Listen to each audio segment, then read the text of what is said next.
কালকে গেছে সরস্বতী পুজো, আর আজকে আমার শ্বশুরবাড়ির নিয়ম আছে কালকে রাত্রেই যা রান্না হবে আজকে সেগুলোই খাওয়া হবে। মানে আজকে উনান ধরানো চলবে না আমাদের ঘরে। তো 5 রকম 7 রকম 9 রকম যে যেরকম পারে রান্না করতে পারে। আমি কালকে 9 রকমের রান্না করেছি, চলো তোমাদের সাথে সেগুলো শেয়ার করি।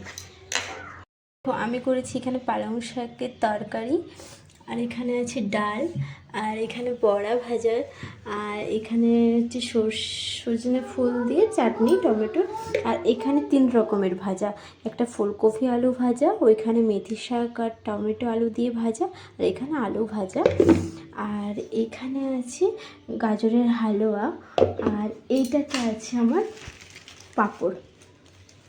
আমার বর ডিউটি নিয়ে চলে গেছে টিফিন, সেই জন্য আমি আর বাবুই খাবো। আচ্ছা, এই নিয়মটা তোমাদের কাদের কাদের মধ্যে আছে আমাকে অবশ্যই কমেন্টে জানাবে। বাই।